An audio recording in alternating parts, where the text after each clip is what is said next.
Muy buenas tardes. Es un gran gusto poderles saludar nuevamente en esta segunda sesión de conferencias del ciclo de conferencias denominada Una Semana Viral.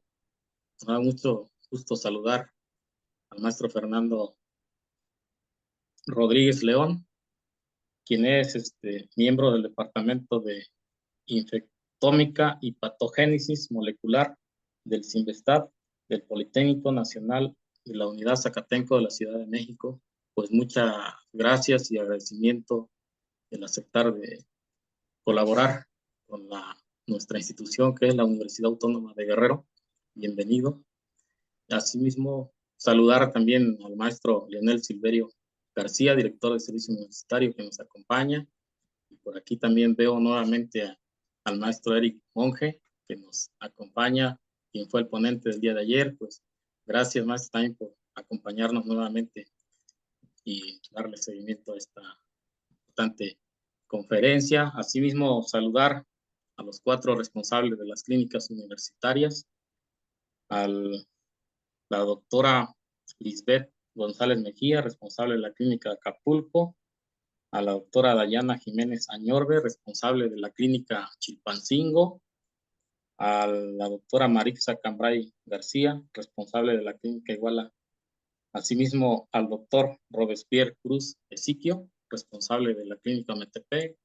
Pues como mencionábamos ayer, quien fue gestor y enlace con los ponentes que pertenecen a este importante departamento de investigación. Pues muchas gracias y a todos, saludarles también a todos los participantes.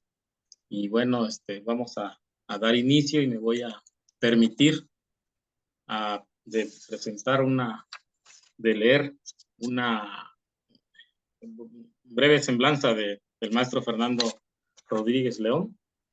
Él es médico cirujano de profesión. Actualmente es estudiante de doctorado del Departamento de Infectómica y Patogénesis Molecular del Centro de Investigación y Estudios Avanzados del Instituto Politécnico Nacional. Y su línea de investigación se basa en el papel de algunas proteínas celulares en la infección por dengue y la búsqueda de blancos terapéuticos. Pues, sin más, pues, sea usted bienvenido, maestro, y pues le vamos a dar el uso de la palabra para que pueda iniciar su exposición o su ponencia. Muchísimas gracias, maestro. Muchas gracias a la Universidad Autónoma de Guerrero por la invitación, al comité organizador y en especial a mi amigo y compañero, el maestro Eric Monge, por tomarme en cuenta para ello. Entonces, para iniciar, voy a compartir mi pantalla.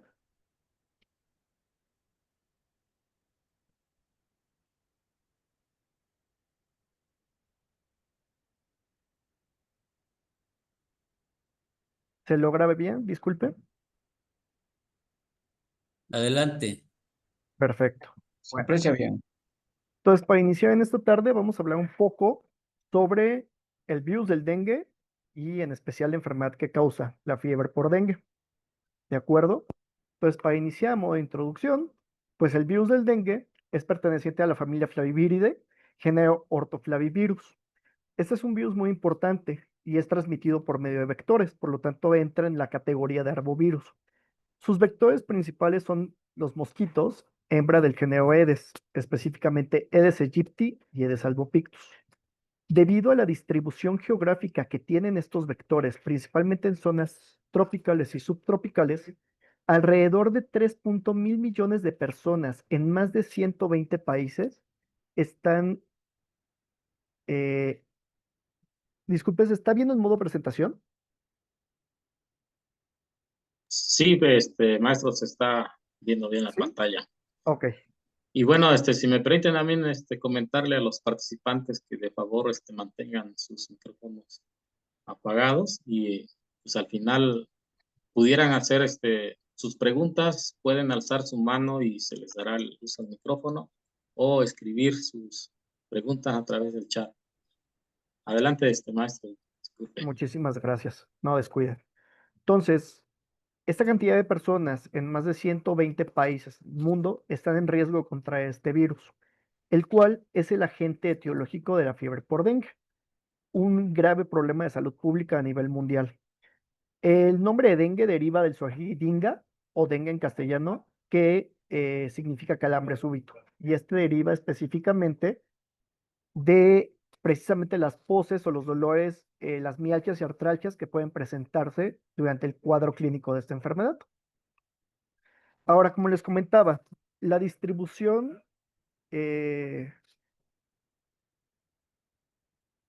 permítanme un momentito, por favor. Es que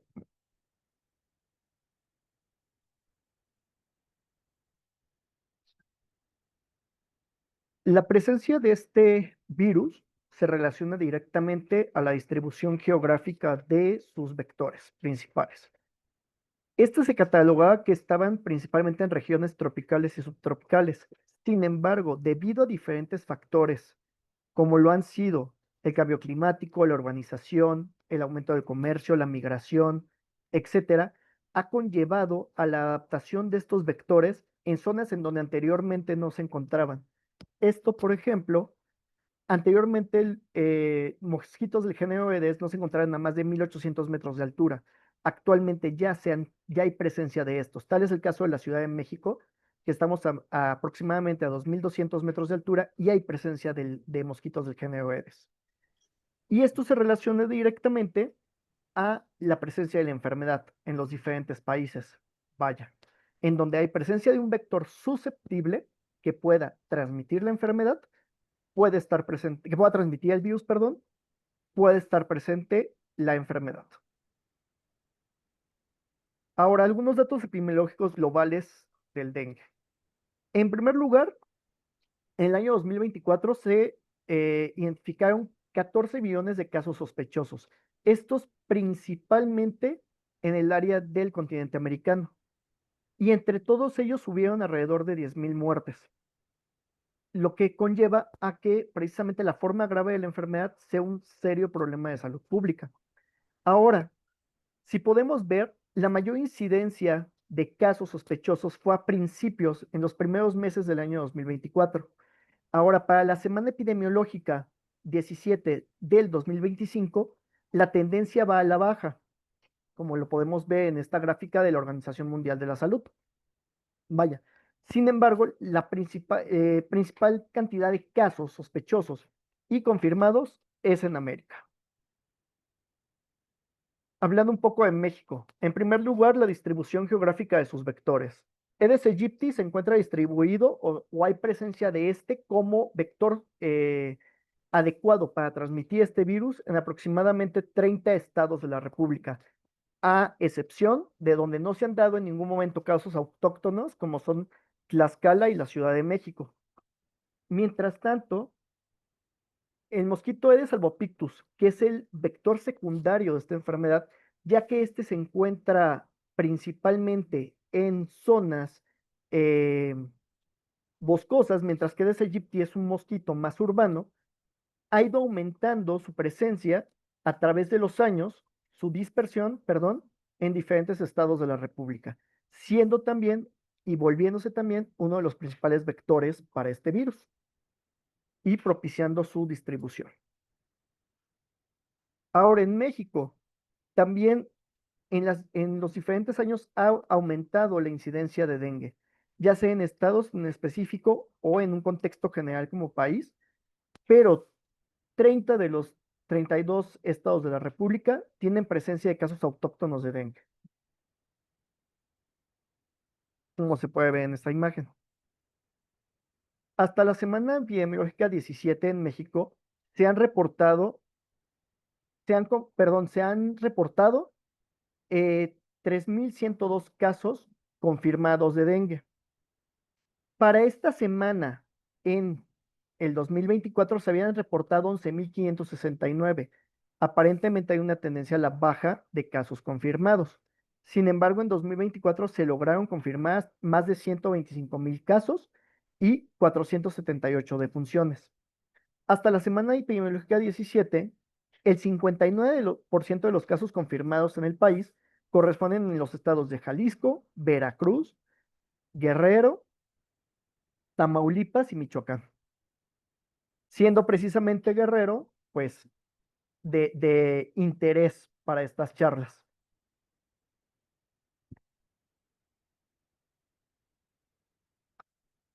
En Guerrero se han confirmado hasta la fecha, hasta esta semana epidemiológica, 268 casos, pero ya han habido 5 defunciones.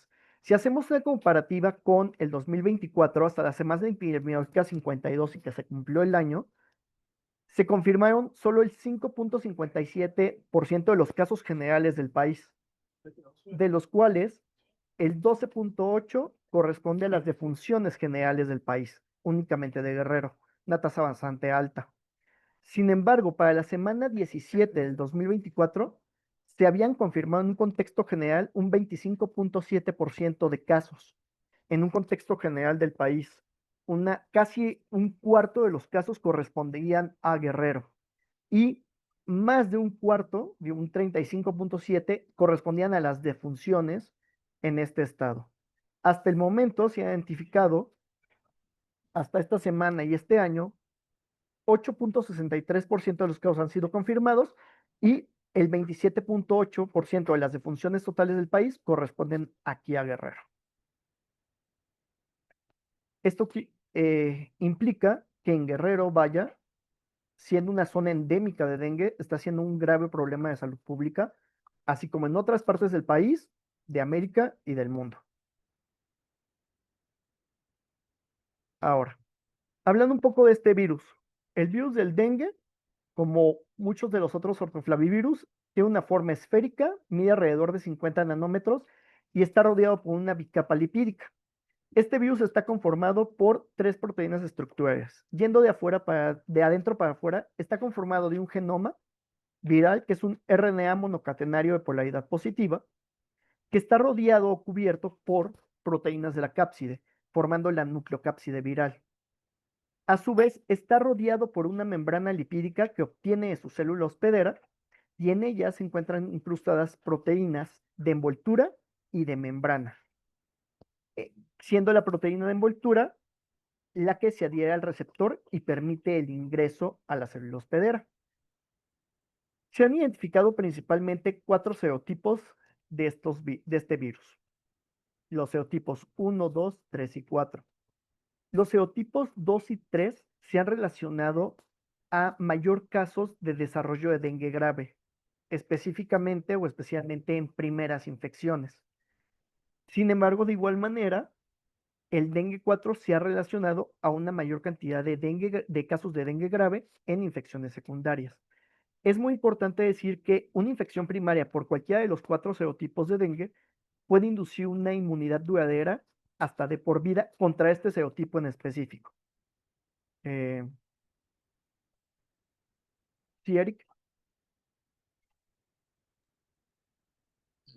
Está, maestro, nos están haciendo comentario en el chat de si pudiera ampliar más la pantalla de moda Claro, a ver, permítame un presentación, momento. se ve un poco pequeña.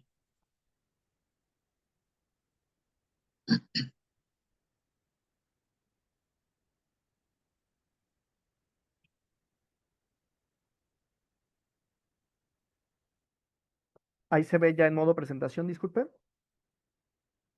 Sí, es correcto, ya se ve. Ok, perfecto, Sí, muchísimas disculpe. gracias. No, no, no, descuide. Ok, como les decía, una primera infección por cualquiera de los 4 serotipos va a generar una inmunidad duradera o de por vida. Es decir, el paciente que ya enfermó de dengue por alguno de estos serotipos no va a volver a enfermar por uno de ellos. Sin embargo, aún quedan 3 serotipos de los cuales pueden infectar. Vaya. Y de igual manera, una infección secundaria por un serotipo diferente aumenta el riesgo de dengue grave o del desarrollo de dengue grave, especialmente si es por los serotipos 2, 3 o 4. Esto debido a una potencialidad que se puede dar por los anticuerpos producidos durante la primera infección. Esto lo vemos a detalle más adelante. Hablando del ciclo de transmisión, como otros ortoflavivirus o arbovirus, como chikungunya o Zika, por ejemplo, pues dependen principalmente de su vector para ser transmitido de un humano a otro. Entonces, en este caso, si tenemos a un paciente enfermo en su periodo de virioma o su fase aguda y un mosquito susceptible viene y lo pica, el mosquito va a contraer la enfermedad, va a contraer el virus, disculpe. El virus va a viajar por su sistema digestivo, se va a replicar, va a pasar a su hemocele, que es, vaya, los vasos sanguíneos del mosquito, se va a replicar en otras partes del mosquito, pero principalmente va a llegar a las glándulas salivales de que es uno de sus principales puntos de replicación. Este proceso puede durar, conocido como incubación extrínseca, puede durar de 8 a 12 días. Es decir, si un mosquito va y pica a un paciente contagiado e inmediatamente viene y me pica a mí, que soy un paciente sano, no existe riesgo de que me contagie, porque primero tiene que llevarse a cabo eh, este periodo de incubación en el mosquito. Una vez que el virus se haya replicado en sus glándulas salivales, puede ir a picar a otro ser humano susceptible y contagiarlo del virus y en este desarrollar la enfermedad. Vaya. Y así es como se lleva a cabo el ciclo biológico de este virus, principalmente. El periodo de incubación en el ser humano, que es el periodo de incubación intrínseco, va de 4 a 7 días en un rango de 3 hasta 14 días. Se han visto casos, pocos, que el periodo de incubación en un ser humano sumamente susceptible, debido a estar inmunocomprometido principalmente, este periodo de incubación intrínseco puede ser incluso de un día. Ahora, ¿qué sucede? El mosquito, al momento de picar, secreta saliva, la cual contiene anticoagulantes, precisamente para que este pueda absorber la sangre, que es lo que busca en el ser que está picando. Y precisamente al inocular esa saliva es donde está inoculando el virus. El virus tiene una replicación primaria, en sentido de replicación primaria principalmente en la dermis, antes de pasar al torrente sanguíneo como tal y distribuirse a otras partes del cuerpo. En la dermis hay diferentes células, vaya, células del sistema inmunitario, fibroblastos, etcétera, y todas cuentan con receptores para los cuales el virus puede infectar y puede replicarse de forma primaria.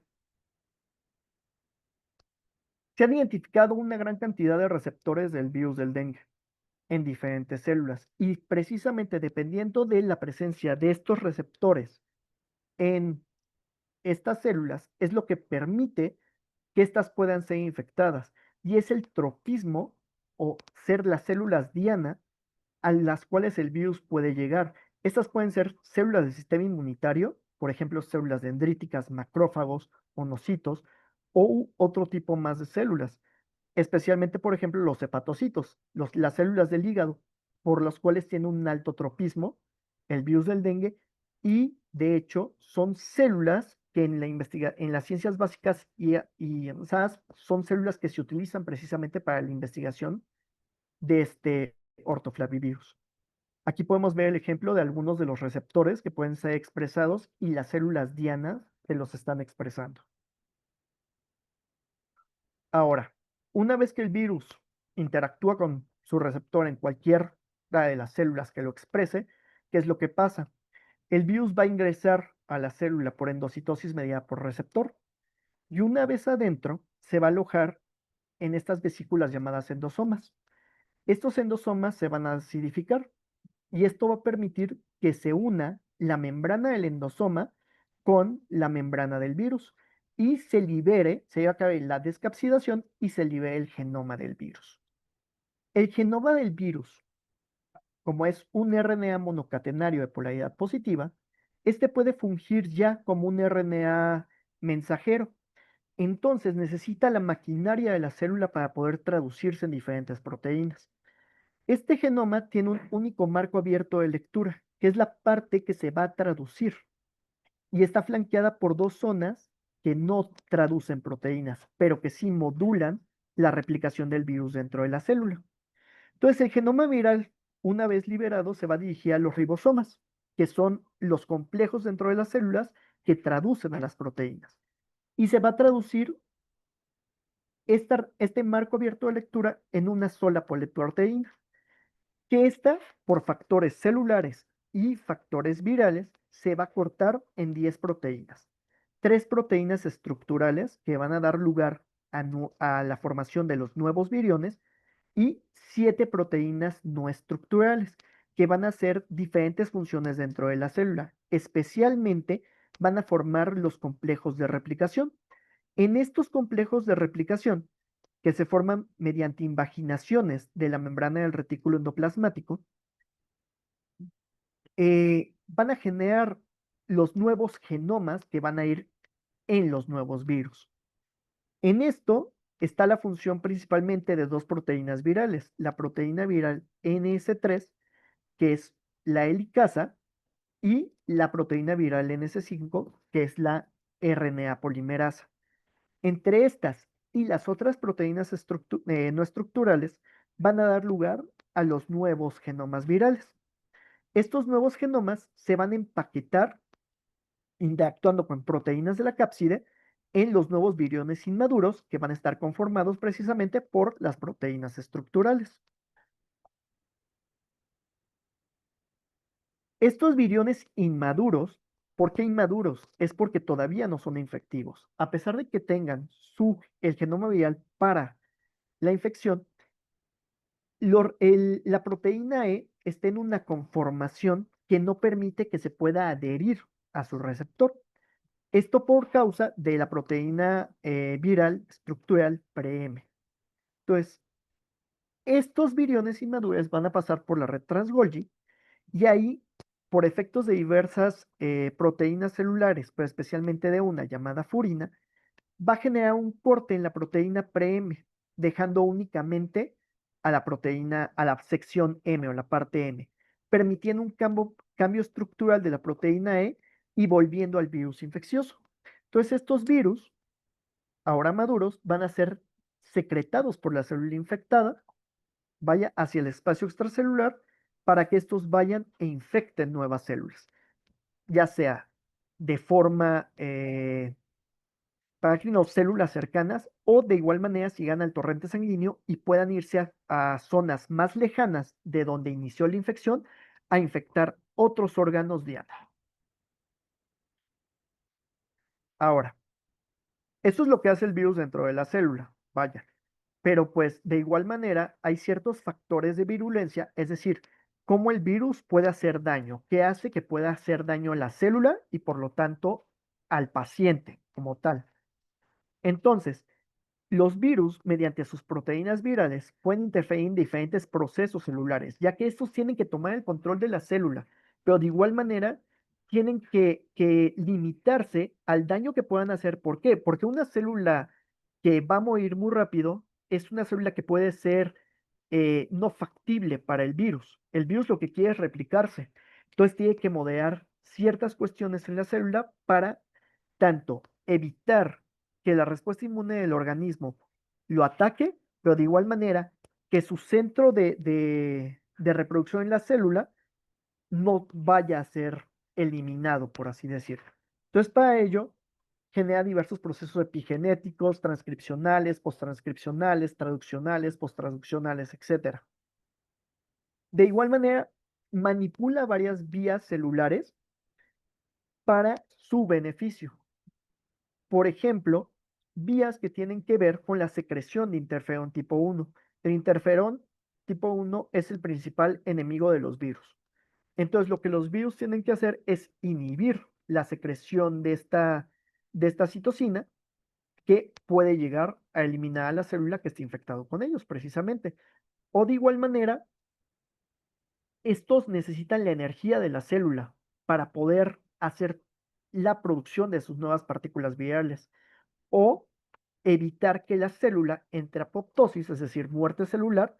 Precisamente como les comentaba, una célula muerta no es benéfica para ellos. Inhiban el interferón tipo 1 y por lo tanto la inmunidad innata.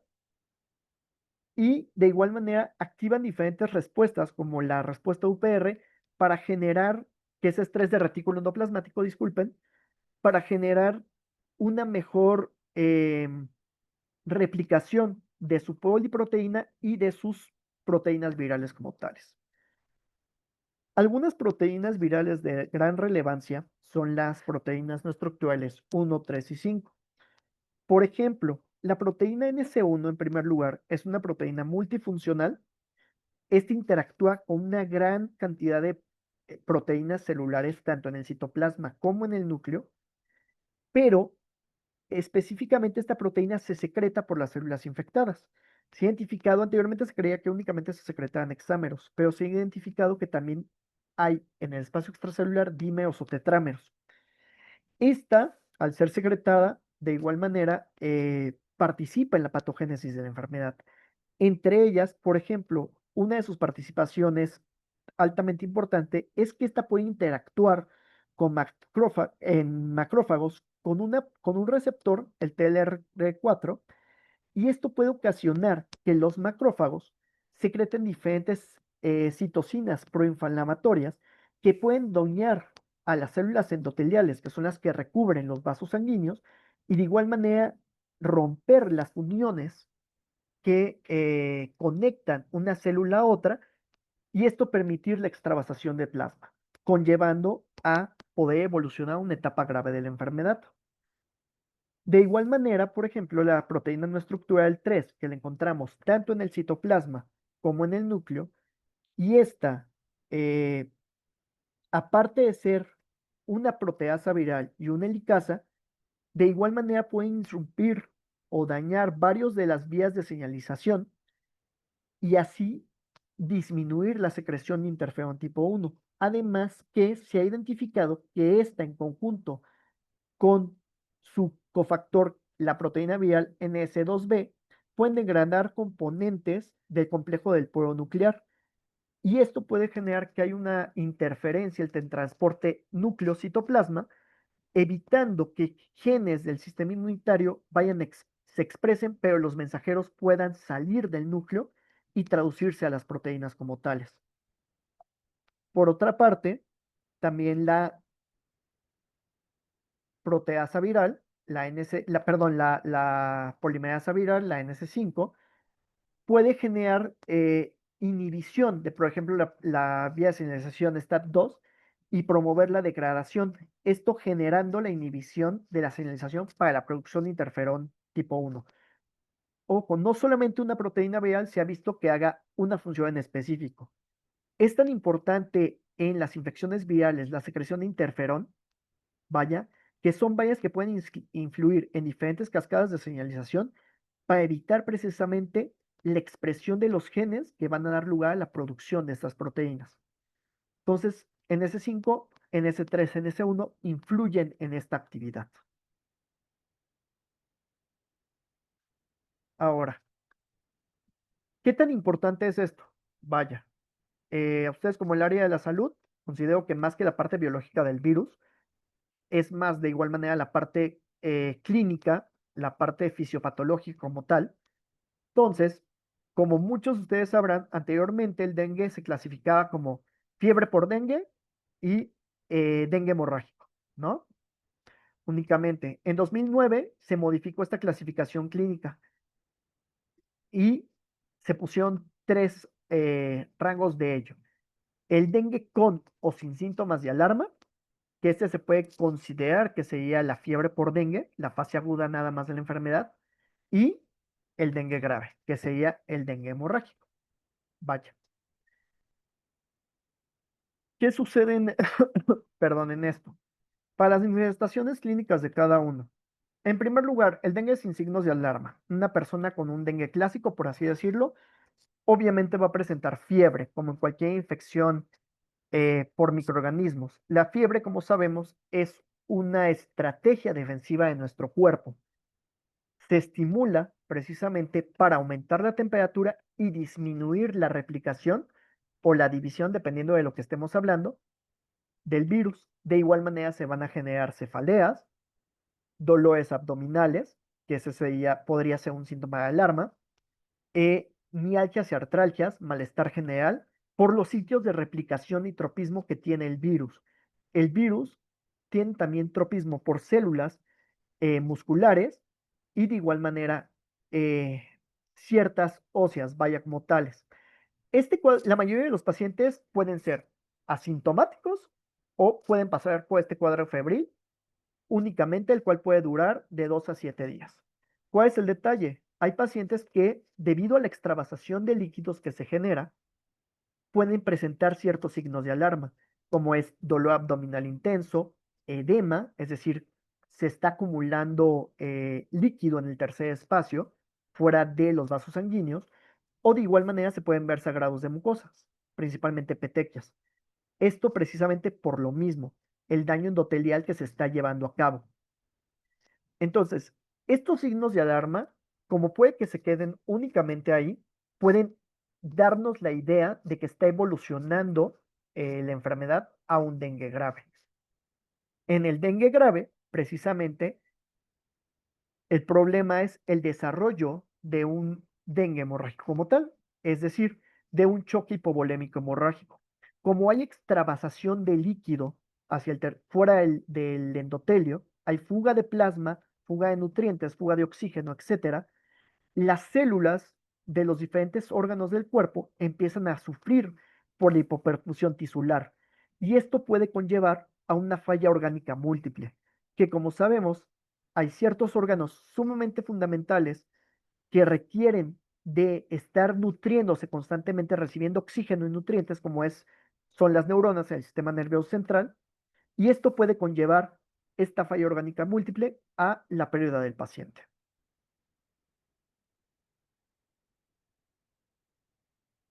Ahora, básicamente, ¿cómo va evolucionando un cuadro de dengue? Básicamente, este tiene tres etapas: una etapa febril, una etapa crítica y una etapa de recuperación. En los primeros días es la etapa febril. Como va aumentando la viremia, es decir, la replicación del virus dentro del cuerpo, de igual manera, como una respuesta del cuerpo para tratar de disminuir la replicación viral, va aumentando la temperatura corporal.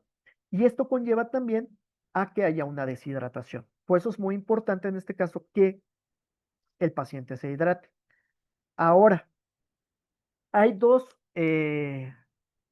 criterios por laboratorio que hay que tomar en cuenta y son muy importantes durante el curso de la enfermedad por dengue.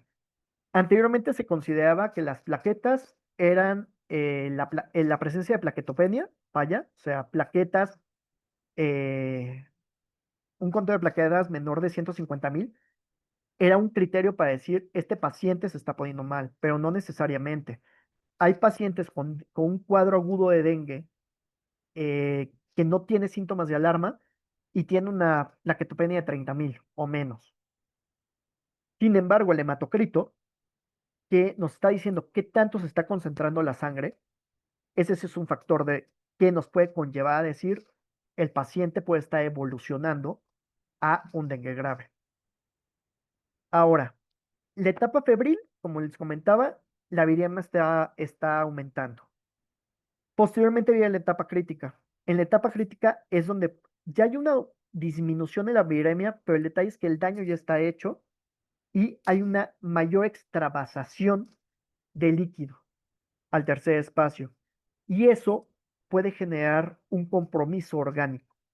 Esta es la etapa, y por eso es la etapa crítica, la que puede conllevar a que el paciente evolucione a un dengue grave o simplemente pase a la etapa de recuperación, en la cual eh, ese líquido que se fue al tercer espacio se reabsorba y de igual manera esto se relaciona a la actividad del sistema inmunitario, la actividad adaptativa, el aumento de anticuerpos y células que puedan combatir específicamente al virus. Ahora, ¿qué factores de riesgo hay para que una persona pueda evolucionar de un dengue clásico a un dengue grave? Hay diferentes factores. Algunos son del hospedero, por ejemplo, la edad. Se puede ver en niños o en ancianos, los cuales son más susceptibles y pueden evolucionar a ello, especialmente en personas mayores. De igual manera, si hay enfermedades concomitantes, como lo son diabetes, hipertensión, alguna enfermedad cardíaca, etcétera, que puedan comprometer el sistema inmunitario o la homeostasis del cuerpo como tal, las condiciones inmunitarias inmunológicas de la persona y de igual manera su estado nutricional, vaya, la genética del paciente, pueden haber ciertos polimorfismos, es decir, ciertas mutaciones en genes que expresen algunos factores de la inmunidad que pueden influir en que se favorezca la severidad.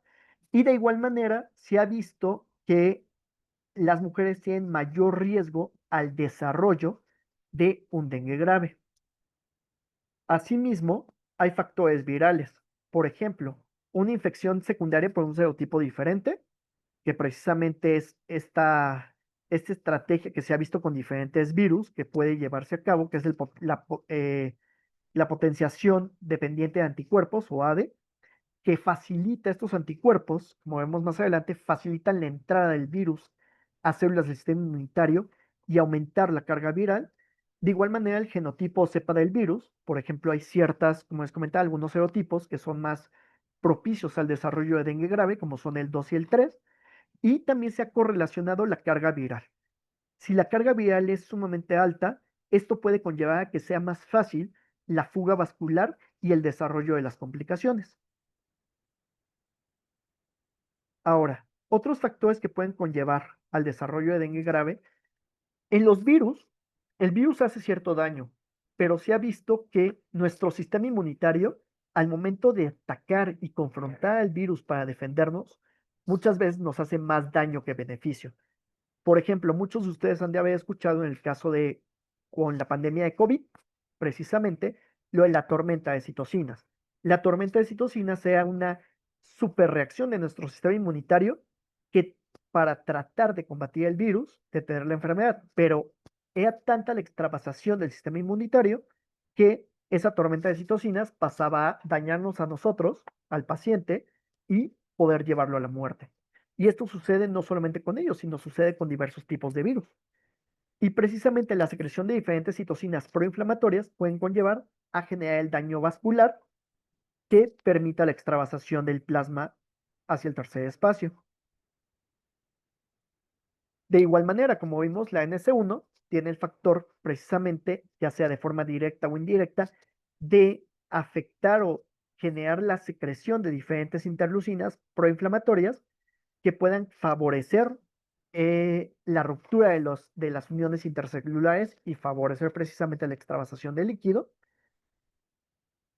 la disrupción del glucocálice endotelial, esto debido a la presencia del virus, favoreciendo la fuga plasmática, y de igual manera, en este caso, también la trombocitopenia, que se da debido a la afectación directa de la perdón, megacariopoiesis para la generación de megacariocitos y de las plaquetas. Vaya, y de igual manera se ha visto actualmente que los trombocitos pueden infectarse por los virus y generar nuevas partículas virales. Ahora, la parte de la potencialización dependiente de anticuerpos que les comento que se ha visto en diversos virus, en este caso se ha visto se ha estudiado mucho en el caso del virus del dengue, básicamente tenemos una infección primaria, vaya, por cualquiera de los serotipos de dengue. Tanto el virus como la secreción de NS1 que va a generar una respuesta del sistema inmunitario, una respuesta en primer lugar aguda, pero de igual manera va a generar anticuerpos de memoria. Estos anticuerpos de memoria, como les había comentado, por el serotipo que está infectando, van a generar una inmunidad duradera, van a quedar en nuestro organismo. Entonces, al haber una infección secundaria por algún otro serotipo de dengue, esos anticuerpos van a estar presentes, pero esos anticuerpos no van a poder neutralizar el virus que está replicándose en este momento en el cuerpo.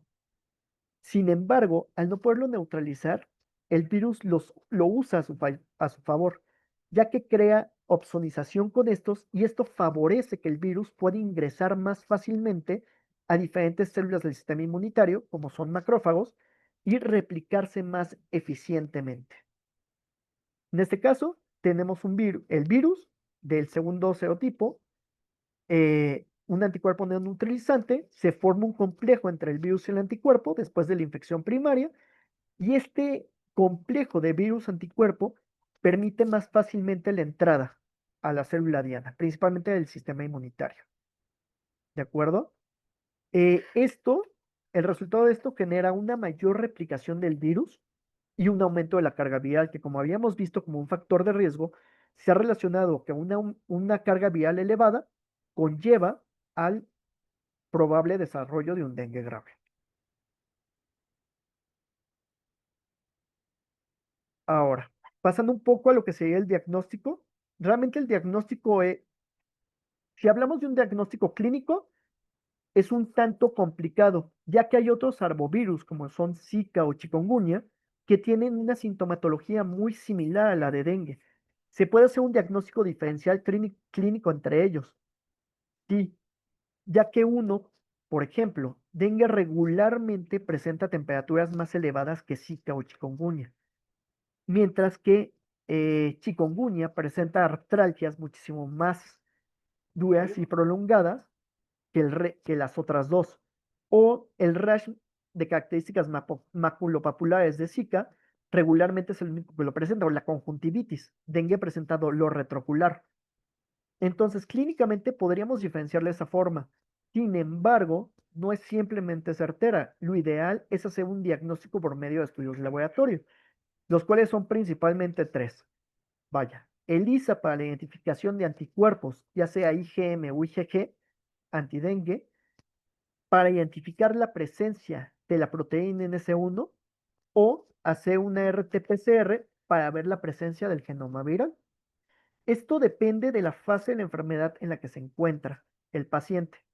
Si es en los primeros días, principalmente del día 0 al día 7 del inicio de los síntomas, o sea, del periodo patogénico, puede hacerse una PCR para ver la presencia del genoma viral o una ELISA para identificar la presencia de NC1. Si alguno de estos dos está positivo, hay una infección aguda. Pero si alguno de estos dos está negativos y hubo un cuadro sugestivo que pudo haber sido o es dengue, puede ser que ya hayan pasado más días de este periodo realmente. Porque regularmente después del día 7, lo ideal puede ser realizar una ELISA para ver los anticuerpos IgG o IgM. Los anticuerpos IgM son anticuerpos de fase aguda. Pueden verse única después del día 7 todavía. Y los anticuerpos IgG son de memoria. Entonces, de igual manera, es importante y hacer de esta manera, si da negativo alguno de estas, ve el diagnóstico diferencial por medio del laboratorio hacia si el paciente puede estar pasando por un cuadro agudo de Zika o de chikungunya o alguna otra enfermedad. Ahora el tratamiento. Pues en la fase aguda, como en la mayoría de los virus, el tratamiento es sintomático. No hay un antiviral actualmente aprobado para el tratamiento de dengue. Entonces, básicamente el tratamiento se basa en el reposo, control de la fiebre, ya sea por métodos físicos o por medicamentos, AINES en este caso paracetamol específicamente, alivio de las molestias generales que pueden ser de igual manera con AINES como paracetamol. Si hay presencia de rash con prurito, utilizar diferentes soluciones como óxido de zinc o lociones humectantes para disminuirlo.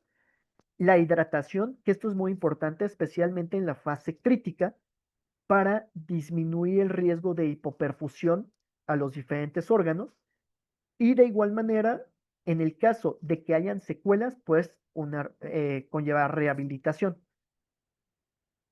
Ahora, en el caso del dengue grave, el dengue grave, si hay un paciente con síntomas de alarma, debe de ir inmediatamente a que se evalúe eh, en un ámbito hospitalario. Si los laboratorios y las manifestaciones clínicas sugieren que el paciente va a pasar o está pasando un dengue grave, es una hospitalización inmediata y básicamente el tratamiento de un paciente con dengue grave es el reemplazo hídrico, o sea, dar líquidos intravenosos, principalmente, vaya, y posteriormente ver que la presión sanguínea esté estable, vaya, y una vez que eh, la presión esté estable y la terapia hídrica haya funcionado, hay que empezar a disminuirla para precisamente tampoco encharcar, como se diría, al paciente. Vaya. Es muy importante tener un monitoreo muy estricto de este, ya que el paciente por la hipoperfusión puede conllevar a que pase a un estado de shock hipovolémico. Se han identificado o se han estudiado, o se están estudiando, mejor dicho, una gran variedad de sustancias, de proteínas, fármacos, etcétera, que pueden tener una actividad antiviral hacia el dengue. Todos estos aún están en estudio, ninguno ha sido probado como tal, vaya, pero no quiero indagar mucho en esto, ya que va a haber una plática exclusiva de tratamientos antivirales para el dengue, pero sí hay muchos fármacos que se están estudiando para ver si alguno puede ser adecuado para el tratamiento antiviral del dengue. Entonces, hasta el momento, vaya, nuestra mejor herramienta sigue siendo la misma, pelear contra el vector, ¿no? Buscar estrategias de cómo eliminar los criaderos de mosquito, evitando acumulaciones de agua. Hay que recordar algo muy importante, estos vectores, especialmente de Aedes aegypti, que es de más prevalencia en zonas urbanas, este puede, crece literalmente o se reproduce, mejor dicho, realmente en agua limpia, no en agua sucia. El Aedes albopictus, al contrario, que es más selvático, aunque se ha adaptado más a las zonas urbanas, este crece regularmente o está más adaptado al agua sucia. Entonces, es muy importante evitar los criaderos de mosquitos en nuestro hogar, vaya, especialmente si vivimos en una zona endémica, y de igual manera tratar de limitar la picadura del mosquito, o sea, usar repelentes. Si estás en una zona endémica en donde no tienes mosquiteros y demás, tener pabellón, eh, poner sustancias no nocivas para nosotros, pero que eviten la reproducción de la larva del mosquito en cisternas, en tinacos, etcétera. Las diferentes estrategias que se han utilizado hasta hoy en día para tratar de evitar la reproducción, la aplicación del vector y por lo tanto aumentar la incidencia de el virus y la enfermedad. Y pues bueno, por mi parte sería todo y quedo atento a cualquier duda que tenga. Muchas gracias.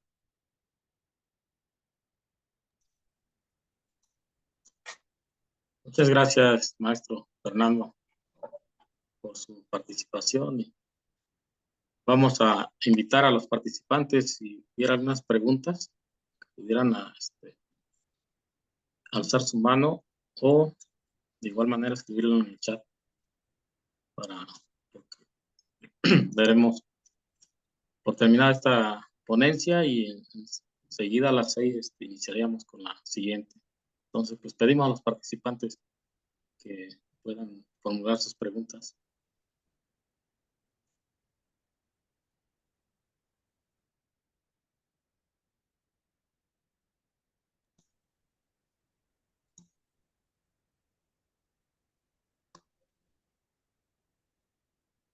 Por aquí, doctor, ya tenemos una pregunta de un participante y dice, ¿qué procede si el paciente, aparte del dengue, tiene otro problema de salud como una IBU o una gastritis, una gastroenteritis? ¿Qué se recomienda para dar antibiótico? Sí, en este caso no, el antibiótico no perjudicaría la evolución del paciente. Claro, si el paciente tiene dengue y está en una etapa de simplemente un cuadro agudo que aparentemente no está evolucionando a un cuadro grave, es probable que no haya necesidad, perdón, o sea, no sea un factor de riesgo el dar antibiótico. Dado el caso, el paciente se encuentre con un dengue grave y puede entrar un choque hipovolémico y demás, es ver el riesgo-beneficio, vaya, pero aún así el antibiótico como tal no va ni favorecer, bueno, puede favorecer dependiendo que sea quizá, pero no va a perjudicar al paciente. Entonces, sin embargo, si la IBU o la gastroenteritis, eh, estas sí podrían llegar a complicar el cuadro del paciente, entonces también hay que tratarlas.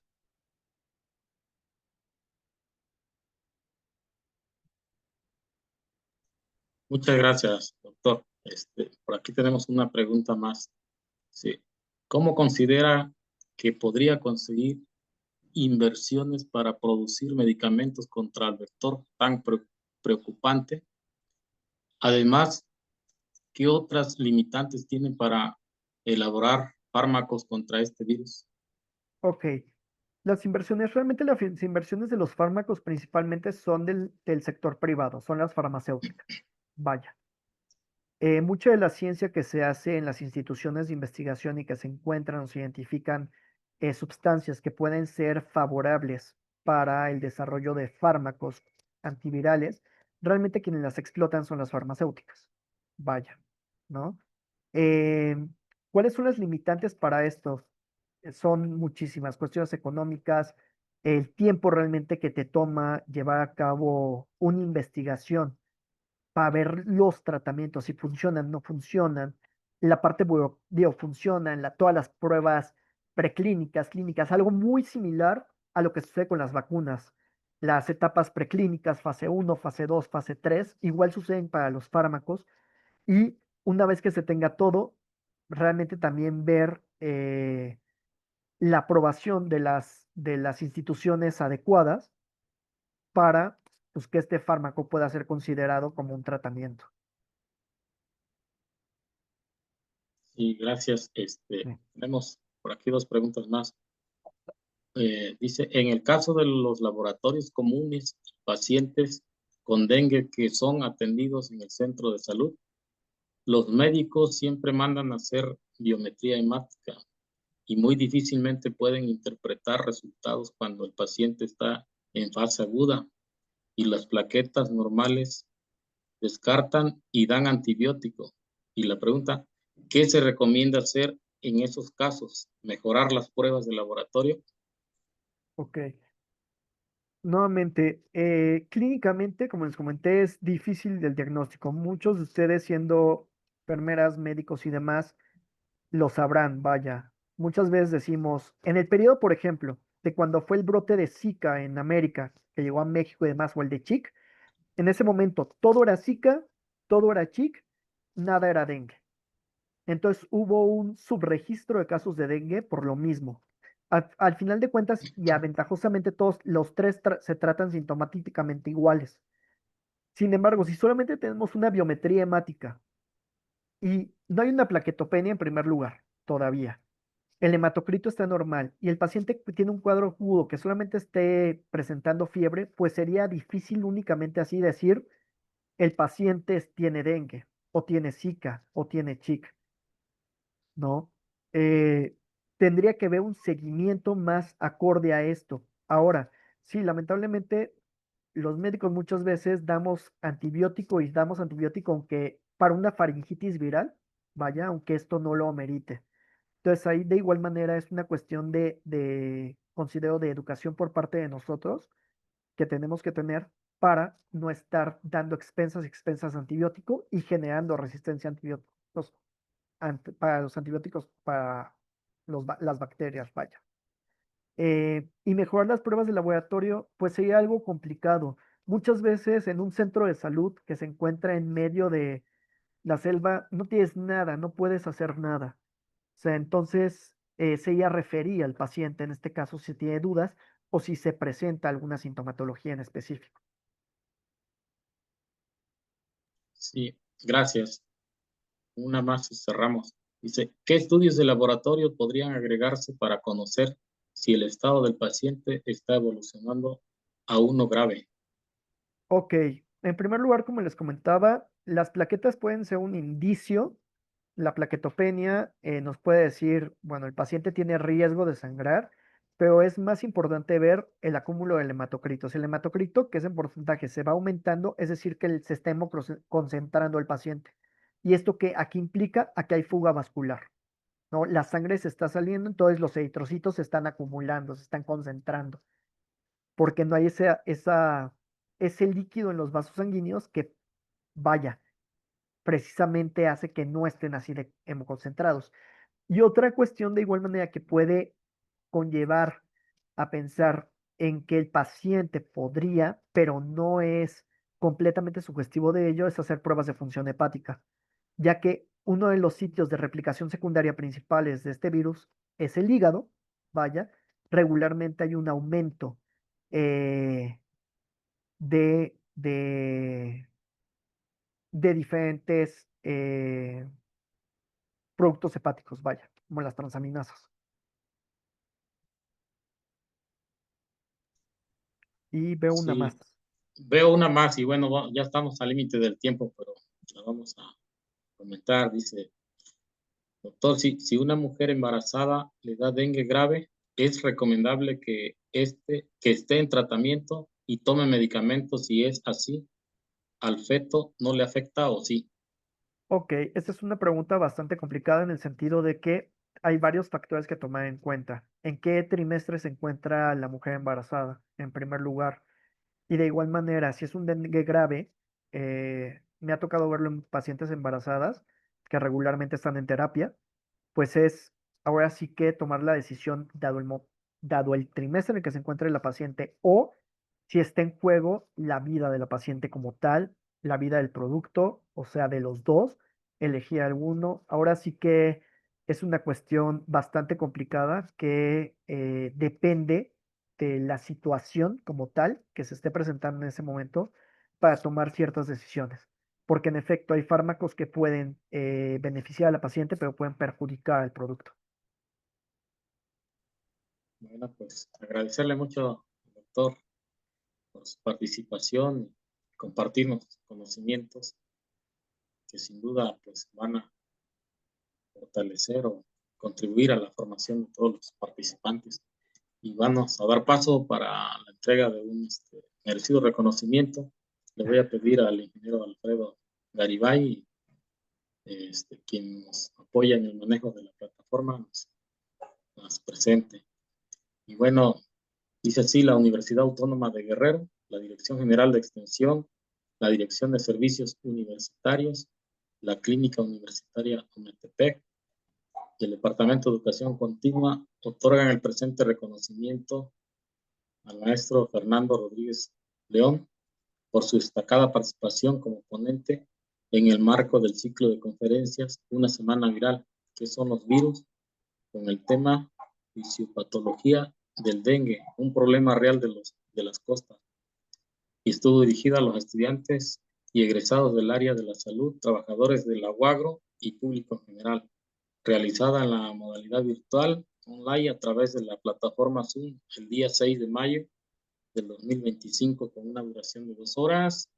Y bueno, la firma nuestro rector de la Universidad Autónoma de Guerrero, el doctor Javier Saldaña Almazán.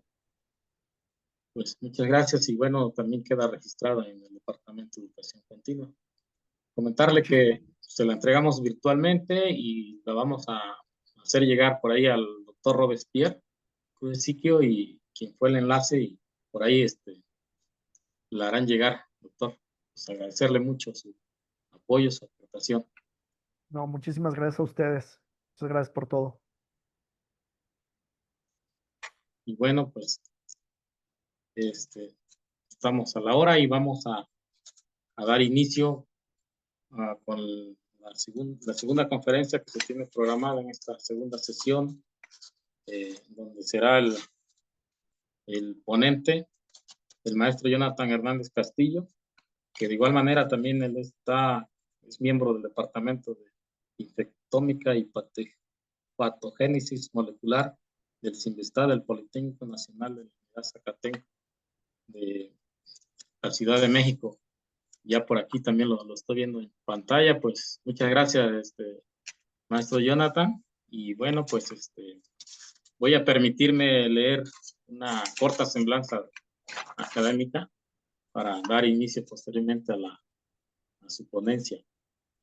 Y dice que el maestro es maestro en ciencias y actualmente es estudiante de doctorado en el Departamento de Infectómica y Patogénesis Molecular en el Centro de Investigación y de Estudios Avanzados del Instituto Politécnico Nacional en Campus Zacatenco. Además, cuenta con más de 40 cursos en temas de análisis clínicos, divulgación científica, farmacia infectología y biología molecular. Sería una breve presentación del maestro. Y bueno, pues vamos a dar paso a su participación y dejo el uso del micrófono. Maestro Jonathan, muchas gracias por su colaboración con esta institución. Buenas tardes. ¿Me escuchan bien? Sí, Ok, excelente. Y gracias por la invitación aquí a estas jornadas. Voy a compartirles presentación.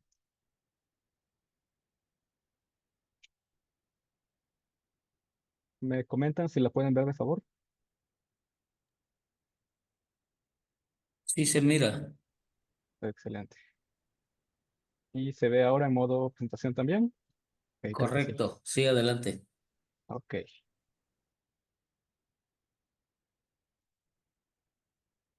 Muy bien. Pues yo les voy a hablar un poco acerca del virus Zika, su patogenia y su prevención, y por qué percibimos aquí en esta área, porque creemos que es un enemigo que ha sido peligrosamente ignorado, pese a las emergencias que ha habido en los últimos años, desde que se registró en América los primeros brotes hace ya casi más de una década. Bueno, para empezar, pues conociendo aquí al patógeno, es en esencia, bueno, parte de la misma familia del dengue, los flavivirus.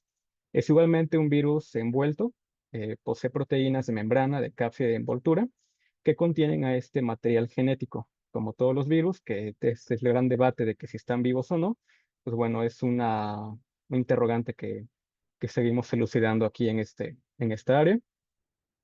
Este virus, cuando se libera de esta cápside, de esta matriz proteica, pues obtenemos un RNA, un ARN de cadena simple de polaridad positiva. ¿Qué quiere decir esto? Que este material genético, en cuanto se libera la célula, en cuanto entra aquí esta célula infectada, empieza a generar estas proteínas estructurales, como pueden ser la proteína de la membrana, de la envoltura y de la cápside. Voy a poner aquí mi cursor para que puedan ver mejor.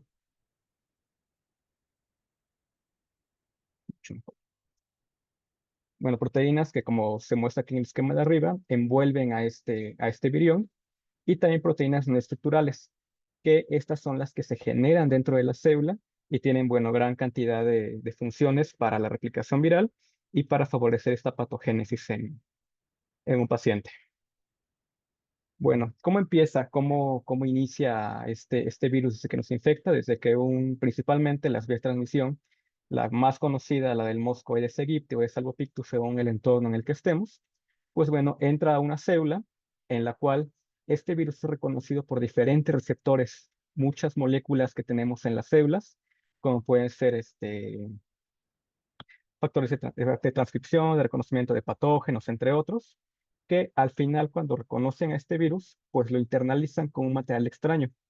Y posteriormente, mediante diferentes procesos celulares, esta como que burbuja, esta bolsa que dentro de la célula, pues bueno, es modificada de manera que se fusiona en estas membranas virales celulares para que se libere este material genético del virus.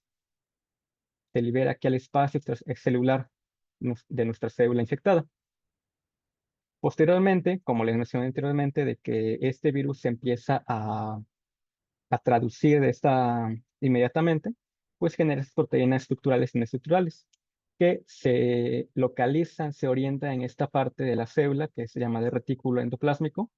¿Y por qué hace esto? ¿O qué función tiene este organelo tan importante para la síntesis proteica en las células? Pues bueno, este compartimento garantiza que se forme lo que se llama el complejo de replicación.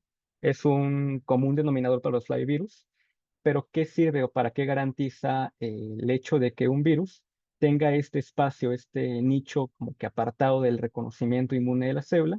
Pues bueno, justamente para darle este espacio de replicación seguro, en el que este virus, cuando ya tiene las membranas, algunas proteínas celulares aquí en esta luz de retículo, empieza a formar, a modificar estas membranas para formar estos complejos de replicación que tenemos en esta parte. Estas como que cisternas que evitan que el virus pues oriente alguna proteína hacia el medio y sea reconocido por factores de respuesta inmune y demás. Y bueno, aquí empiezan a fabricarse estos viriones, tanto maduros e inmaduros, que viajarán por estas redes cisternas desde del retículo hasta el aparato de Golgi, donde van a ser posteriormente maduradas para formar viriones infectivos, que van a ser secretados hacia el exterior de las células y posteriormente infectar a otras células, hasta que el ciclo infectivo pues se autorresuelva o bueno, sea una complicación que veremos más adelante, esta importancia. Como breve comercial de mi trabajo, no hablaré mucho de esto en gran detalle, pero sí explicaré que este virus, aunque pues por lo que vimos acá, se replica principalmente en esta parte de que es el citoplasma y algunos órganos membranosos de la célula, pues también hemos encontrado en nuestro grupo de investigación que es importante que ciertas proteínas que este virus codifica, es importante que vayan al núcleo para que, pues, bueno, sea una progenie viral exitosa en este caso. Y además se ha encontrado que, pues, diferentes mecanismos o fármacos que hemos probado en este aspecto, pues, inhiben la aplicación viral. Más adelante hablaré un poco más de eso. Pero mientras tanto, bueno, vamos a entender un poco de la historia del virus Zika, empezando, pues, por su epidemiología, cómo está distribuido. ¿Y cómo es que este virus ha llegado desde su primera detección en un simio infectado en las selvas de Uganda? Quiero como el breve dato, antes de que se me pase. El virus Zika se le denomina así porque fue aislado en el bosque de Zika, el nombre de Uganda. Un bosque, tengo entendido que es bastante inaccesible para la investigación, porque la palabra Zika significa tupido o cubierto de maleza en el idioma que hablan aquí en estas regiones. Y bueno, desde este momento que se detectó en el 47 el aislamiento en el animal infectado a este virus, pues bueno, posteriormente se reportaron el aislamiento en el mosquito, entendiendo que este virus se transmitía por un vector, el famoso vector Aedes aegypti, tenemos acá, cómo se fue caracterizando en los años posteriores, y posteriormente cómo fue infectando a seres humanos. Hay que entender también que en las décadas pasadas este virus no era como que de gran relevancia médica o había brotes como que autolimitados en ciertas regiones, como fueron brotes en Micronesia, en estas islas del Pacífico, algunos casos aislados en Europa, evidencias serológicas, más no de la propia infección reportada, pero tenemos acá lo importante, lo que conocimos hace algunos años cuando el virus llegó aquí a América, desde la primera detección en Brasil, en el año 2016-17, si no me equivoco en la cronología. Y bueno, desde este momento que se extendió a diferentes países y llegando incluso aquí a México. Y bueno, como dato curioso, dato importante de este virus, es que no únicamente se ha reportado su transmisión a través del mosquito, el mosco de aegypti, que como podemos ver en el mapa, posee una manifestación, una presencia principalmente en climas tropicales, en estos climas aledaños a los trópicos, a climas calurosos, sino que también se tiene la transmisión sexual establecida. ¿Por qué se encontró esto? Bueno, se halló la presencia de viriones infectivos en gónadas sexuales masculinas y femeninas. Bueno, vamos a ver más adelante qué manifestaciones hubo y por qué se tuvo esta especial atención sobre este virus. Bueno, en México cuando llegó este virus en el año 2016-2017, hubo casi una presencia generalizada en el país de esta enfermedad, teniendo en consideración que, bueno, la variación tan grande de climas en nuestro país, teníamos estados únicamente con mosquitos infectados, con seres humanos infectados, o con ambos, con el vector realizando este ciclo de transmisión del vector artrópodo a un ser humano, y también claramente hubo estados en los que nos reportaron estas manifestaciones o casos reportados en estos años. Pero quiero que vean cómo gran parte del sur-sureste de México y, bueno, zonas calurosas del país también manifestaron esta presencia de casos de Zika. Y bueno, ¿qué tenemos? ¿Cómo estamos en los números en este caso? Bueno, el año pasado, todo el año pasado, recababa la semana 52 epidemiológica, pues en todo el año pasado se encontraron 30 casos de Zika únicamente. pero contabilizando desde su presencia en el año 2015, que fue de una paciente infectada en Oaxaca, hasta el año 2023, pues un total de 13,000 casos, de los cuales pues no se tienen contabilizados realmente todos o cuáles no fueron reportados en esta gráfica. Y bueno, para este año, al menos para el 30 de abril, hace 6 días, pues únicamente había un caso en el estado de Veracruz. Sin embargo, no sabemos cómo vaya a terminar este año o cuántos más estados vaya a haber en presencia de este virus y cuántos más vayan a ser reportados como graves. Y bueno, aquí apenas una noticia bueno, una búsqueda que estaba haciendo hace unos días, apenas el 4 de mayo, de cómo han ido aumentando estos casos probables y en la atención que se le da al dengue. Sin embargo, llama mi atención esta palabra de casos probables. O sea, ¿cuáles de esos casos contabilizados serán positivos para Zika? ¿O cuántos de estos ni siquiera se han reportado ante una autoridad de salud? Y bueno, ¿por qué es importante conocer y tener en consideración esta estadística? Y bueno, creo que sí es un poco alarmante cómo ha aumentado el dengue. El dengue y otros tipos de flyvirus circulantes. No sabemos todavía si es chikungunya o dengue, Zika, entre otras manifestaciones. Y bueno, ¿cómo se transmite? Básicamente es igual dependiente del un mosquito infectado con Zika, el cual pues pica a una persona, a una comunidad, se extiende. Y bueno, aquí casi se perpetúa en estos ciclos que pueden ser selváticos, semiurbanos. Cuando el Zika pues permanece en una comunidad, cuando está presente el vector, y bueno, se pasa de comunidad a familia, al mismo vector, y aquí se mantiene este ciclo. Pero aquí tenemos otras partes interesantes, lo que les había mencionado al inicio, de cómo la transmisión puede ser también vertical, o sea, de madre a hijo. Transmisión sexual, incluso se ha reportado un caso de un funcionario europeo, me parece. Y también cómo se ha reportado por transfusión sanguínea. O sea, cómo llegó de un banco de sangre probablemente o de una aguja infectada, cómo se puede también pasar este virus.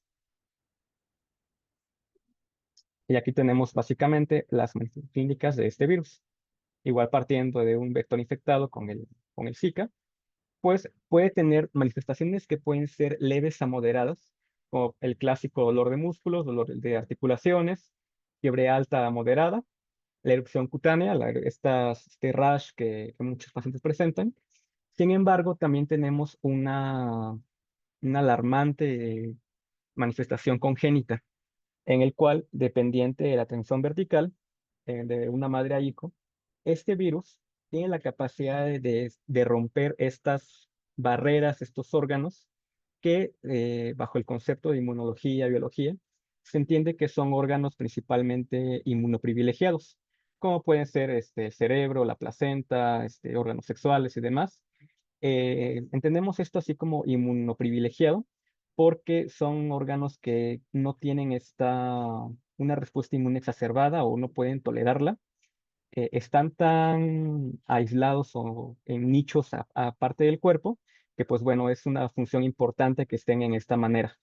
Sin embargo, el virus, como les había comentado, tiene esta capacidad de pasar, ya sea por mecanismos dependientes de endocitosis o transmisión pasiva, a estas zonas. De aquí que el virus se haya reportado tanto en cerebro, o sea, estas manifestaciones neurológicas en pacientes adultos o neonatos, o incluso a transmisión sexual. ¿Y por qué es importante esto? ¿O qué defectos podría tener esta infección en un recién nacido? Yo creo que algunos han de recordar que cuando recién empezó esto del Zika en años pasados, pues se recomendaba que mujeres embarazadas tuvieran su pabellón, su repelente 24 horas del día, casi toda la semana, mientras duraba esta, la transmisión de este virus. ¿Por qué? Porque se había reportado que había manifestaciones clínicas importantes, como fueron la neuropatía óptica, glaucoma congénito, defectos en el desarrollo en la microcefalia, la famosa microcefalia que se reportó, que fue por lo que se declaró a este virus en el 2016 como emergencia sanitaria. ¿Y por qué el virus? ¿Por qué esta transmisión tan peculiar? Porque, bueno, se ha reportado que este virus reconoce como receptores o como células blanco a precursores neurales, a estas células en formación apenas en el cerebro que causan microcefalia, lissencefalia y ventrículomegalia. En resumidas cuentas, afectaciones en diferentes estados del cerebro o del sistema nervioso central que llevan pues a un desarrollo decadente del producto o a la muerte en casos más graves. Y bueno, ¿qué hace no es no les hablo aquí de dengue grave o infecciones como de dengue grave o potenciada por anticuerpos, pero sí se han encontrado características patogénicas de este virus, como su capacidad de evadir respuesta inmune. Se ha encontrado que pues este virus, debido a su gran variación genética año con año o de paciente a paciente, pues tiene esta generación de tantas mutaciones que pues dificulta la obtención de una vacuna o de un fármaco específico. Su capacidad de infectar también múltiples tejidos, como les había mencionado. Este virus, en lo que hemos encontrado e investigado, pues infecta células del sistema nervioso central, sistema nervioso periférico, el hígado incluso, gónadas, riñones, células endoteliales, queratinocitos incluso, y también hay un reporte un poco aislado por ahí en el que se encontró el Zika también en células retinales, o sea, en esta transmisión no sabemos si una lisosima en una lágrima de un ojo, pero también se ha reportado esta transmisión. Y bueno, también lo mismo que muchos flavivirus, esta cascada de inflamación tan exacerbada que puede llevar a defectos en el desarrollo del embrión. Y bueno, saliéndonos un poco de estos síntomas casi tan clásicos como son la fiebre, dolor de huesos o como se le llama también a la que a veces se confunde con dengue, la fiebre rompehuesos. Pues bueno, también tenemos estas manifestaciones un poco más silenciosas en el transcurso de la enfermedad, como son el síndrome fetal congénito. Bueno, estas verán que las infografías o fechas que tienen estas imágenes, pues son el año 2016 y 2017, cuando estaba pues el boom de transmisión de enfermedad. Y bueno, ¿por qué es importante esto? ¿Por qué causa el síndrome fetal congénito? Porque se reporta transmisión de madre a feto en el primer trimestre de embarazo. Se ha encontrado también el virus en fluidos biológicos como el líquido amniótico y el cerebro de fetos infectados, así como también presencia de partículas virales en gónadas. Aún no está completamente elucidado o descrito que puede haber una transmisión desde la concepción, solamente que es una tasa muy baja. Sin embargo, es interesante conocer también que este virus pues, ha llegado hasta órganos tan diversos, tan separados entre sí. Y bueno, aquí tenemos una breve imagen de qué era la causa de alarma en esos años y que pues, no puede dejar todavía de ser de importancia médica. Pues bueno, porque se registraban asociaciones entre esta infección por Zika en madres embarazadas y con el producto a término en cómo se desarrollaba. Y bueno, la más evidente era esta, la microcefalia. Tenemos aquí la imagen de un niño sano, como se ve la circunferencia y el tamaño normal del cerebro. Y cuando tenía este defecto en el desarrollo, ya sea por infección en el embarazo con el virus, pues bueno, teníamos esta manifestación, el cerebro con microcefalia, que si bien no en todos los casos era mortal o llevaba a muerte al producto, pues sí tenía ciertas limitaciones en el desarrollo, en coordinación, en retrasos para actividades locomotoras, hiperactividad o baja estatura. Y bueno, esta era una de las principales emergencias que se reportó en ese entonces, en esos años. En adultos tampoco estaba tan exento el caso, porque también había una manifestación un poco aislada, pero igualmente presente, porque se reportaron varios casos aislados relacionados con el Zika, con el síndrome de Guillain-Barré. Tenemos que reconocer un poco, establecer que el síndrome de Guillain-Barré es esta afección neurológica que sigue a una infección bacteriana o viral. Y bueno, como les dije, este virus tiene la capacidad de romper estas uniones estrechas, estos órganos inmunoprivilegiados, y pasar para replicarse en estos nichos. Qué bueno, lo que les mencionaba, esta respuesta inmune era exacerbada por la presencia del virus, como les mencionaba, la célula portadora de antígeno, en el que mediante la producción de anticuerpos antigangliósidos, que son los que recubren estas vainas de mielina entre axones, entre células dendríticas, entre neuronas y demás, pues bueno, había un exceso de inflamación, como mencionaba Fernando anteriormente, una tormenta de citocinas, pero bueno, en este caso era una tormenta de factores de transcripción, de activar esa inflamación y demás a que le llevaban a esta lesión en los axones, a esta ruptura en estas uniones. Y bueno, esto no era como que un mecanismo del virus precisamente, pero sí nuestro cuerpo intentando defendernos de la infección y pues en el proceso dañándonos. Y bueno, ¿por qué es importante esto? ¿Por qué es relevante? Porque también se ha encontrado la encefalitis fatal asociada al virus Zika. Este es un estudio de caso de hace algunos años. Bueno, fue una mujer brasileña de 47 años que tenía un historial médico intachable. Ingresa con los síntomas clásicos de esta infección por flavivirus, que es una erupción cutánea, la articular, fiebre baja moderada y bueno. Sin embargo, permanece en el servicio médico porque desarrolla debilidad en extremidades y confusión. Esta capacidad de coordinación pues, se le vio mermada a esta paciente. Fue una condición que se le deterioró rápidamente, principalmente en una semana, que es lo que dura la fase crónica de esta infección. Y cuando se realizaron la parte de la tomografía cerebral, al no encontrar presencia del virus en sangre, en ningún otro fluido, pues se encontró la inflamación cerebral masiva.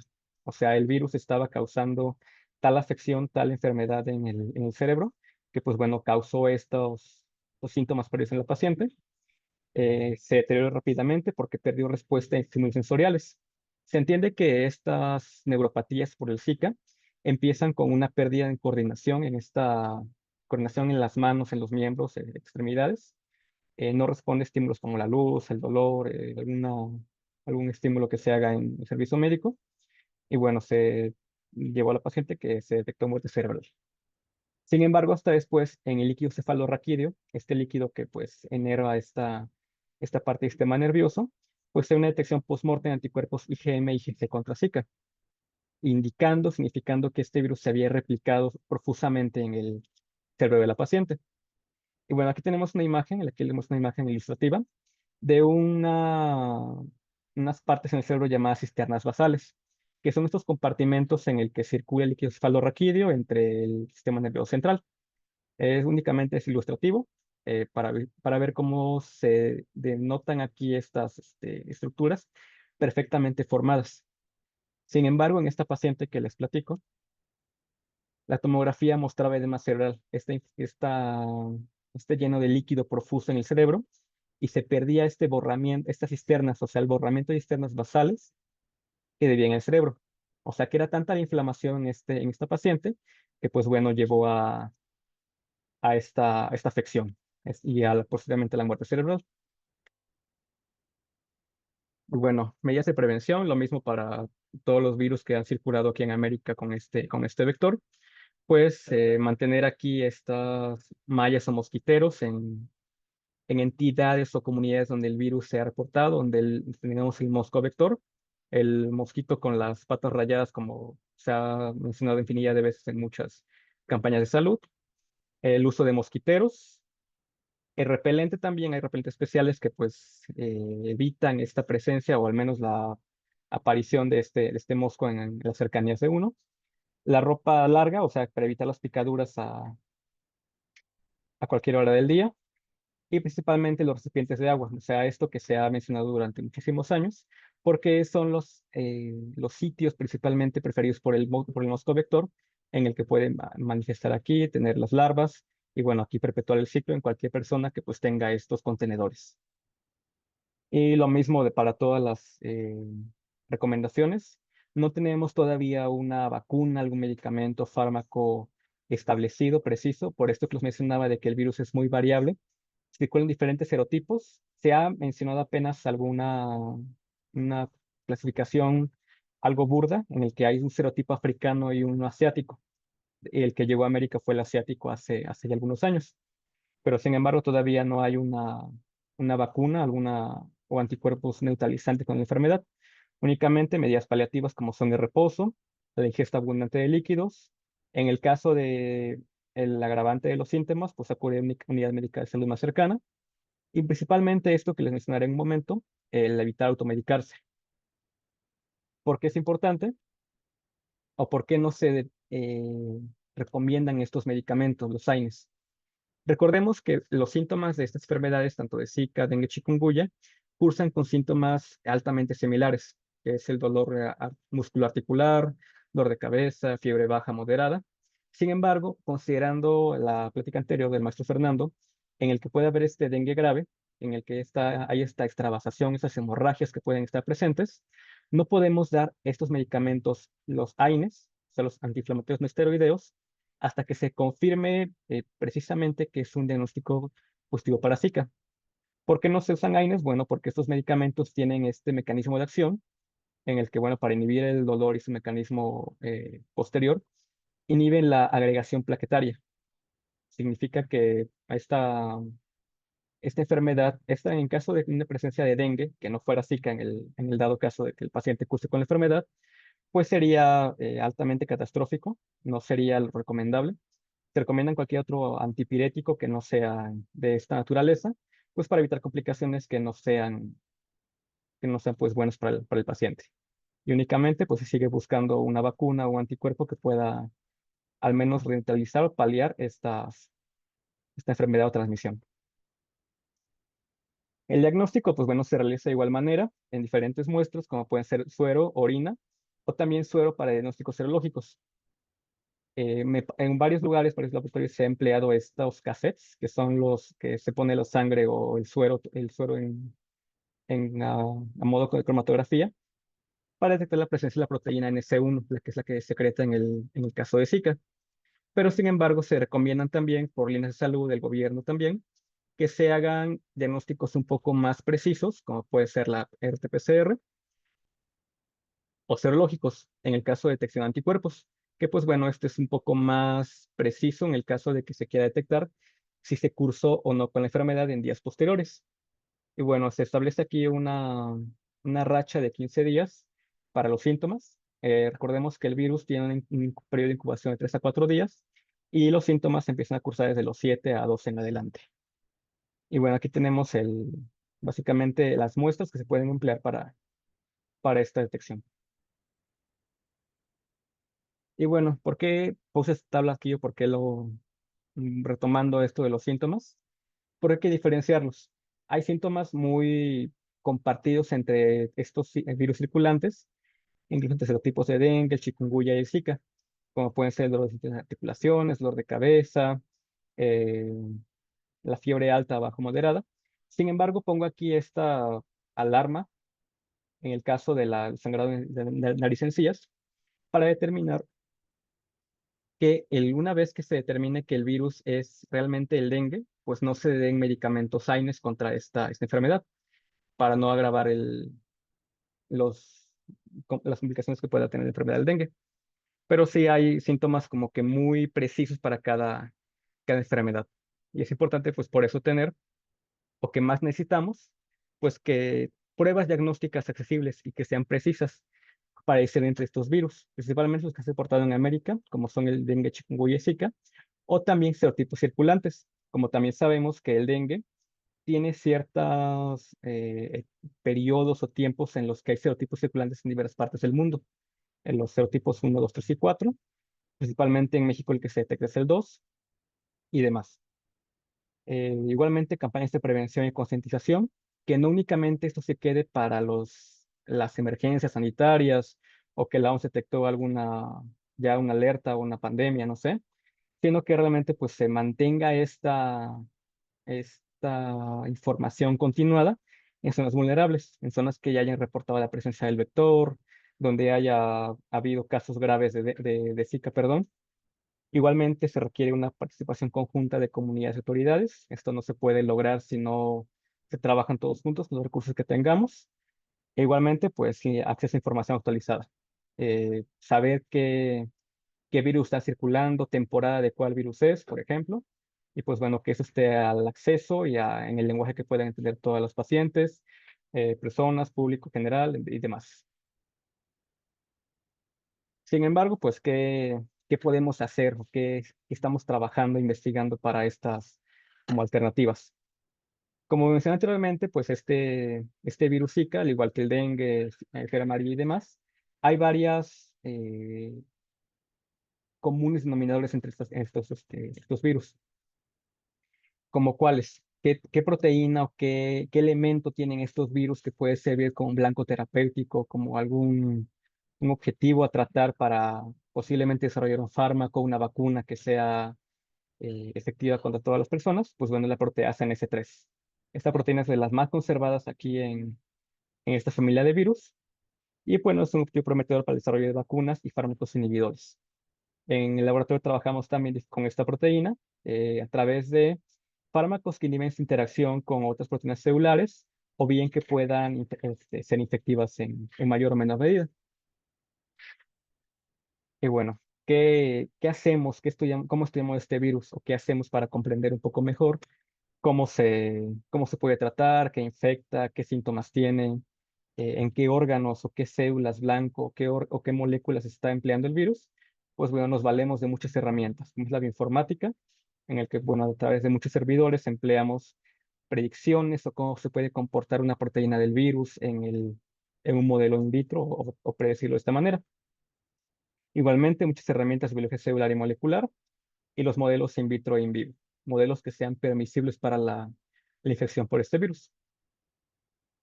Y bueno, personalmente aquí hasta había mencionado antes que este virus tiene un ciclo de replicación citoplásmico, o sea que únicamente entra a citoplasma, se libera sus proteínas y bueno, pero sin embargo también hemos encontrado que hay proteínas que deben importarse aquí al núcleo pues para tener este ciclo completo. O sea, se ha encontrado que muchas proteínas que se inhiben, que se dañan en el proceso de infección del virus, pues bueno, esto baja la infección.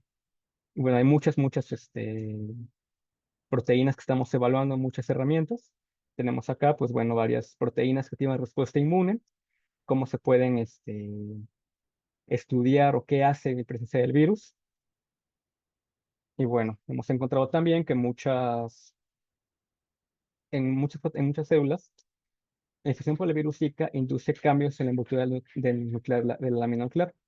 O sea que este virus, teniendo en consideración las actividades que hace y demás, se ha encontrado que afecta a esta proteína que envuelve el núcleo de las células.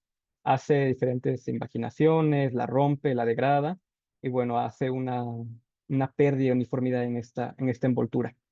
¿Y por qué es importante? Porque es importante al menos considerar que el virus puede estar afectando en otros lados de la célula, porque el síndrome de desarrollo congénito, estos efectos en el desarrollo, tienen que ver mucho con mantener en buen estado, en integridad a esas proteínas.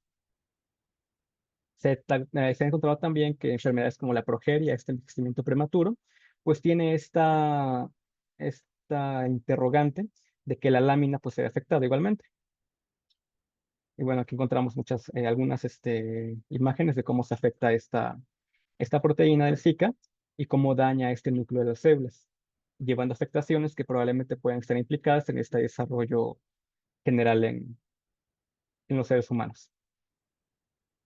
Igualmente, pues tenemos aquí encontrado que esta proteína del dengue, perdón, del Zika, pues tiene afectaciones en más proteínas celulares, como alteraciones del complejo del poro nuclear, son como estos poros, pasos que comunican al núcleo de la célula con el citoplasma. Tenemos igualmente, pues bueno, esta teoría en el que dice que la lámina nuclear pues, es necesaria para mantener esta expresión génica que puede ser importante en el desarrollo del recién nacido, en los adultos y demás. Y pues bueno, hemos encontrado también las interrogantes de que puede estar afectado por la infección. Igualmente, proteínas que son acarreadoras o que mueven a diferentes proteínas que activan respuesta inmune al núcleo de la célula, que llevan factores de desarrollo y demás, pues igualmente son afectadas en la infección en varias líneas celulares. Como les mencioné anteriormente, el virus tiene muchas células blanco en las que le gusta replicarse, como son células de riñón, células uterinas, células cerebrales incluso, o células hepáticas. Así que sabemos que este virus pues afecta a muchos procesos celulares que pueden estar implicados en el mantenimiento de un estado de salud. Bueno, igualmente esto lo estamos abordando de más. Igualmente el virus sí que afecta la expresión de muchas proteínas que son aquí importantes para el mantenimiento de la respuesta celular. Sin embargo, también encontramos que este virus tampoco o no siempre afecta por igual a todas las proteínas. O sea, hay proteínas que tienen que llevar de adentro del núcleo de la célula hacia afuera, pues factores de transcripción, otras RNAs mensajeros y demás, que es importante que se mantenga esta comunicación entre citoplasma y núcleo. Y bueno, aquí encontramos que como no se afecta esta proteína, al menos implicada en este paso, pues hemos de suponer, hemos de indagar que igualmente esta proteína es importante para el virus en la infección. Así como también pues hemos encontrado que proteínas que son activas de respuesta inmune con la proteína STAT, pues igualmente es degradada, dañada por esta proteína. Y bueno, como les mencioné anteriormente, nos hemos valido diferentes fármacos, diferentes procedimientos para estudiar cómo el virus pues lleva proteínas de un lado a otro de la célula y bueno, cómo es importante para mantener aquí este estado de infección y en presencia de fármacos, pues bueno, cómo se recupera este estado. Por mi parte sería todo. Si tienen alguna pregunta y gracias por su atención.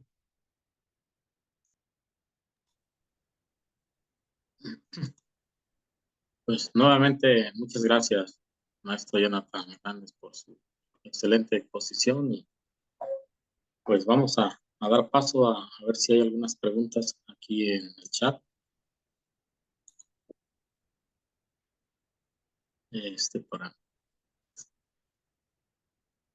Por aquí tenemos una pregunta, maestro Jonathan.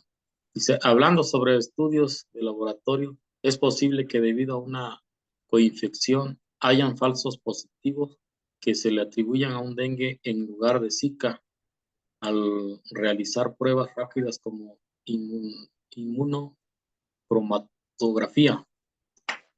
Sí, trabajé también un tiempo en el laboratorio clínico y teníamos esos casos, o sea, tan particulares en los que por detectar, o sea, que el paciente llegaba con el dolor de huesos, la fiebre ya muy alta, ojos enrojecidos, pues bueno, había esta presencia del diagnóstico que pues bueno, no se podía confirmar debido pues a la limitación de estos kits que no siempre detectan con gran exactitud la diferencia entre una proteína de un virus y la proteína de otro. Por eso lo que yo recomendaría que en lugar de tantas pruebas rápidas como cassettes, que bueno, a veces no tenemos otra opción, pues se recomienda pruebas serológicas como son las de anticuerpos, que son un poco más específicas, o bueno, ya referir a laboratorios un poco más precisos como son la PCR. Sí, gracias. Aquí tenemos una pregunta más, dice. Como se mencionó que hay síntomas parecidos entre dengue y Zika, ¿qué estudios de laboratorio serían el estándar de oro para diferenciar la infección en tiempos tempranos? Ok, me refiero igualmente a la PCR. Se detecta RNA viral en todo el periodo de infección que dura el Zika. Eh, es la que, de hecho, tiene el INDRE unos manuales de referencia en el que se menciona qué estándar puede ser el positivo o contrapositivo para tener en consideración.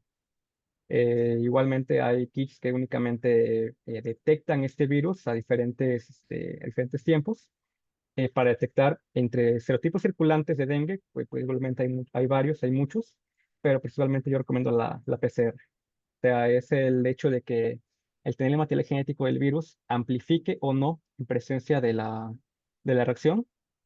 Siento que, o bueno, en lo que he leído y he trabajado, sería la única manera más sensata, más sencilla de determinar esta diferencia. Sí, gracias. Una más dice, ¿considera que el Zika es de mayor riesgo para el feto que el dengue? Mm, no lo pondría como una manera de mayor o menor riesgo. Pienso que con los síntomas de ambos virus son igualmente importantes de considerar, pero en estos tiempos tempranos de embarazo, como es en el primer trimestre, es principal consideración descartar que sea este virus. Se pueden dar medicamentos igualmente no antipiréticos para la infección por dengue, pero sí serían principalmente determinar en tiempos tempranos de desarrollo o en cuanto la mujer se entera de que está embarazada, descartar o confirmar que sea Zika. Y bueno, ya con estudios posteriores determinar cuál va a ser ahora sí, el paso a seguir para este curso de la gestación. Y, y bueno, no considero que sea como tal mayor o menor riesgo, sino considera ambas enfermedades igualmente importantes en el caso de que esté enferma la paciente.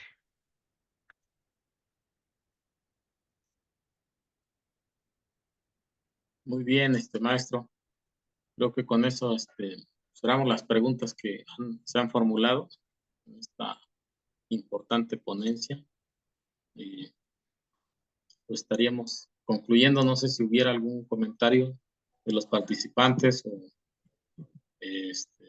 pudiera hacerlo. Con gusto le damos el uso de la palabra.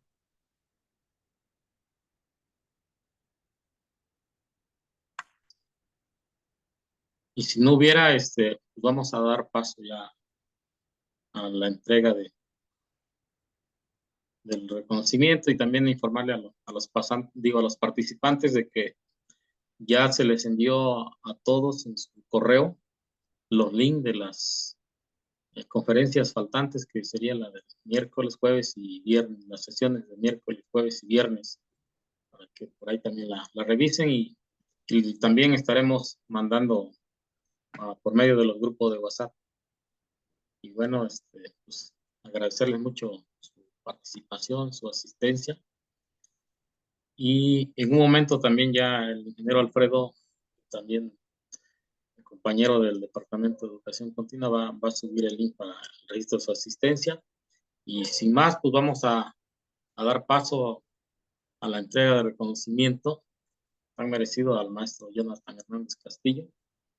Y dice: la Universidad Autónoma de Guerrero, la Dirección General de Extensión, la Dirección de Servicios Universitarios, la Clínica Universitaria Metepec, el Departamento de Educación Continua, otorgan el presente reconocimiento al maestro Jonathan Hernández Castillo por su destacada participación como ponente en el marco del ciclo de conferencias Una Semana Viral, ¿qué son los virus?, con el tema Patogenia y prevención ante el virus Zika, un enemigo peligrosamente ignorado, dirigida a los estudiantes egresados del área de la salud, trabajadores de la UAGRO y público en general, realizada en la modalidad virtual online a través de la plataforma Zoom, el día 6 de mayo, con una duración de 2 horas. Y bien, también la firma nuestro rector, el doctor Javier Saldaña Almazán, y queda registrado en el Departamento de Educación Continua. Y bueno, pues de igual manera está presentada virtualmente.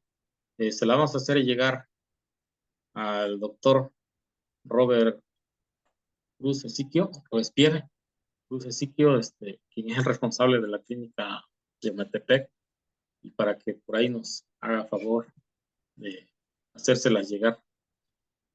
Y bueno, pues muchas gracias a todos por su asistencia. Le vamos a dar 15 minutos para el registro a partir de que suba el link para el registro de la asistencia. Pues agradecer como siempre a toda su participación, su asistencia, y nos estaríamos pues viendo mañana de igual manera 10 minutos antes de las 5 para dar inicio con las siguientes conferencias y desearle una excelente tarde, noche. Pues nos estaríamos viendo mañana. No sé si hubiera alguna duda, alguna pregunta, también estamos para pues contestar, ¿no?